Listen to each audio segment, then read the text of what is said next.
Today we are going to talk about photosynthesis. To make things simpler, we are going to break down photosynthesis into a few steps. But before we do that, we need to know where it is located. It is located in the chloroplast in a photosynthetic organism. The chloroplast contains thylakoids and stroma.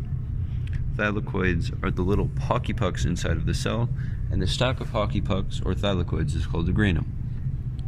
Photosynthesis occurs in two different reactions, light-dependent and light-independent. The light-dependent reactions use light energy to make ATP and NADPH. These are in the thylakoid. In order for a light-dependent reaction to occur, it requires water and eventually, through the light-independent reactions, will produce oxygen. Light-independent, on the other hand, uses the power of ATP and NADPH to fix carbon into a high-energy chain and make glucose.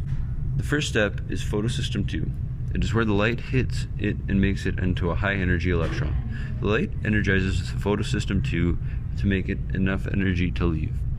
To replace the electron, hydrolysis occurs, where water is broken down into 2 electrons, or E-, 2 H+, or hydrogen, and 1/2 of an O2, or 1 oxygen.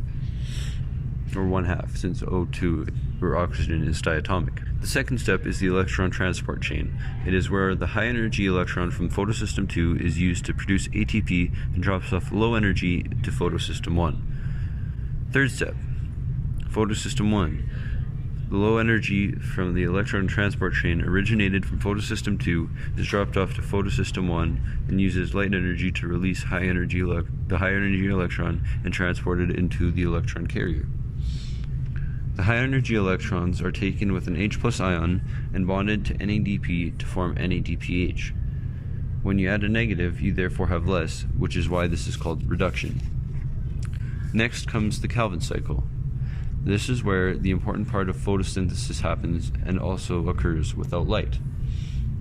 To start off the cycle, a carbon is added to an existing 5-carbon to form a 6-carbon chain. This is called PGA. There are 12 of these carbon chains. Next, 12 ATP are used and become ADP. Since the bond is broken between the second and third, ATP, or adenosine triphosphate, then becomes adenosine triphosphate. Adenosine triphosphate being the high energy molecule, and adenosine diphosphate becoming the low energy molecule. Next, PGA picks up an H+, which with it brings a high-energy electron. This then makes it pGal, or G3P. Next, PGA picks up an H+, which with it brings a high-energy electron. This then makes it pGal, or G3P. This is a total of 12 pGal, or G3P.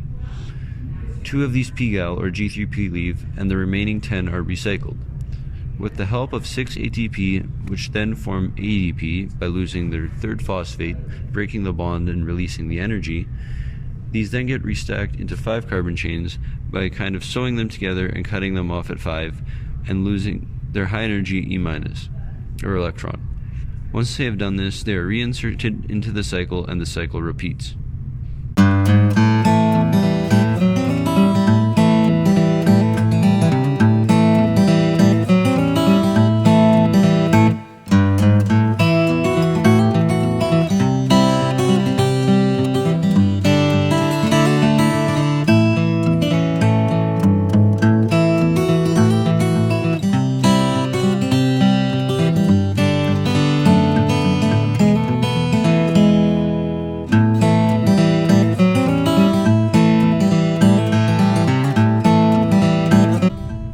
Thank you for watching our photosynthesis video.